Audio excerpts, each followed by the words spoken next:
안녕하세요. 정치병입니다. 제 나라 국민들이 흘리는 피눈물에는 아랑곳하지도 않고 이 돈가스 오므라이스가 정말 목구멍으로 넘어가나 봅니다. 처먹는데 환장한 것이 아니라면 정말 매국 친일을 대놓고 자랑하는 건데 이를 어떻게 설명할 수 있겠습니까? 참으로 참담하고 창피하고 기가 막힐 뿐입니다. 일본이 얼마나 치밀하고 악착 같은 놈들인지 모릅니까? 이 좋게 표현해서 장인 정신이라고들 하지만 제 나라, 제 이익을 위해서는 살벌할 정도로 교활하고 치밀한 족속들 아닙니까? 일본 내에 있는 양심 세력들이 힘을 잃은 건 벌써 수십 년 전 일이 되었고 이 아베 정권 이후에 극우화된 일본의 정서를 감안하면 윤석열의 작금의 행태는 정말 대한민국을 송두리째 일본의 속국으로 삼는 것과 뭐가 다른 것입니까? 대한민국 교수 사회에서도 가장 보수적으로 알려진 서울대학교 일본연구소의 남기정 교수조차도 윤석열의 배상 판결 해법에 대해서 비판 성명을 내고 새로운 문제와 갈등만 불러일으킬 것이라며 즉시 철회를 촉구할 정도입니다. 진보나 보수의 문제를 초월한 역대급 매국 친일 행위임이 분명한 겁니다. 일본 극우 세력에 무릎을 꿇은 것도 모자라서 윤석열이 이제는 일본 정부 앞에서 엎드려 기어다니기로 했나 봅니다.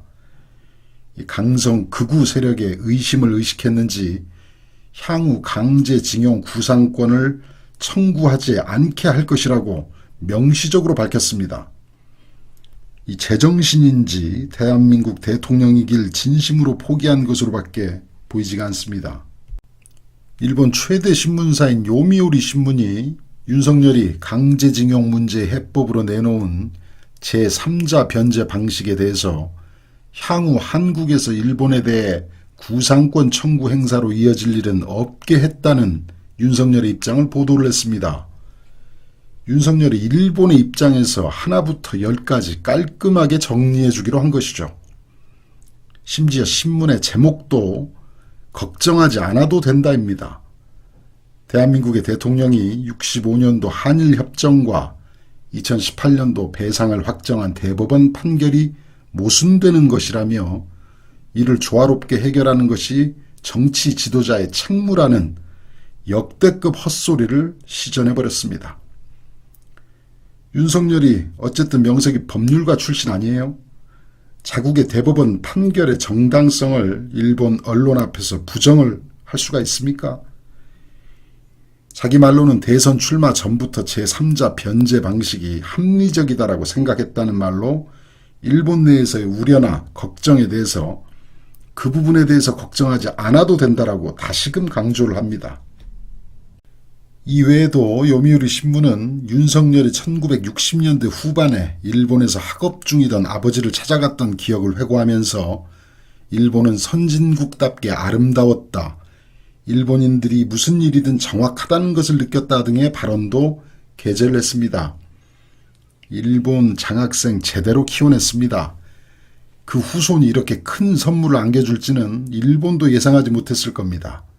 한국에서 매일 욕만 처먹다가 일본에서 칭찬을 받더니 신이 났는지 선을 넘어도 한참 넘어버리는데 참으로 일본 문부성 1호 장학생 윤기중과 함께 일본을 방문했던 추억을 말하며 일본에 대한 극찬을 쏟아냈습니다.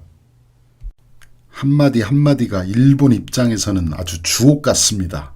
뭐 하나 부족한 게 없이 명확합니다. 오죽하면 박지원 원장이 퇴임 후 일본 총리를 해도 손색이 없을 거라는 비판을 하겠습니까? 자기가 아무리 처먹는 걸 좋아해도 국내 분위기가 어떤지도 모르는지 좋아하는 음식이라며 소바, 우동, 장어덮밥을 꼽기도 합니다. 이 정도로 친일 마인드인 줄은 저도 몰랐습니다. 이런 정신을 가진 자가 대통령이 되었으니 국익을 우선으로 하는 외교라는 게 있을 리 만무하고 술자리에 사담 수준의 잡담을 공식 인터뷰라고 하고 있으니 참담하기 그지없습니다. 뭐 고독한 미식가의 팬이라고 밝혔다고 하는데요. 정말 답이 없는 인간입니다. 진짜 빠른 시일 내에 고독하게 만들어줘야 되겠습니다. 국민의힘 또한 기대를 저버리지 않고 일본을 향해서 꼬리를 흔들어대고 있습니다. 윤석열의 강제징용 구상권 포기는 대승적 결단이라며 너도나도 할 것 없이 외쳐대고 있습니다. 그 중에서도 태영호 최고위원이 눈에 띄는데요. 그런데 태영호가 보수주의자가 맞습니까? 진정 태영호가 보수의 가치를 알고 저렇게 날뛰고 있는 건가요? 공동체를 위한 희생, 애국심, 자국민에 대한 보호 등이 이 보수의 핵심 가치 아니겠습니까? 김일성 밑에서 꼬리치며 길러진 개 한 마리가 어찌저찌 남한으로 내려오니 뭐 대단한 사람이 됐냥 보수 행세를 하고 있으니 참으로 눈뜨고 보기 힘들 정도로 역겨울 뿐입니다. 일제시대의 친일 세력과 서북 청년을 중심으로 하는 반민족 기독교 세력들이 어느 순간 보수로 둔갑을 하더니 진정한 보수 세력인 독립운동 세력을 몰아내고 지금까지 그 권력을 유지하고 있지 않습니까? 도대체 친미하고 친일하면 보수 대접을 받는 그런 나라가 세상에 어디 있습니까? 김재원 최고에 대해서도 한마디 하고 넘어가야 되겠는데요. 전당대회가 끝나자마자 전광훈 예배에 달려가서 그야말로 반헌법적인 개소리를 하고 있습니다. 윤석열한테 한 소리 듣더니 곧바로 돌변해서 사과를 하는데요. 이런 사과가 진정성이 있는 건가요? 5.18 정신을 놓고 표 얻으려면 조상 묘도 판다는 이게 농담입니까? 이 집권 여당 최고위원의 첫 행보가 이런 식이니 한심하기 그지없습니다. 당장 눈앞에서 이런 인간들이 하는 언행을 볼 수밖에 없는 게 스트레스도 받고 우라가 치미는 일이지만 조금 이성적으로 판단해보면 그리 나쁠 것도 없습니다. 국민의힘 지도부를 보면 솔직히 꼴보기 싫은 놈들만 모여있긴 해도 총선을 앞두고 있는 시점을 감안하면 또 한편으로 든든하기도 합니다. 김기현 대표 아래 김재원, 태영호, 조수진, 김병민, 장해찬 뭐 하나 빠지는 게 없는 인간들입니다.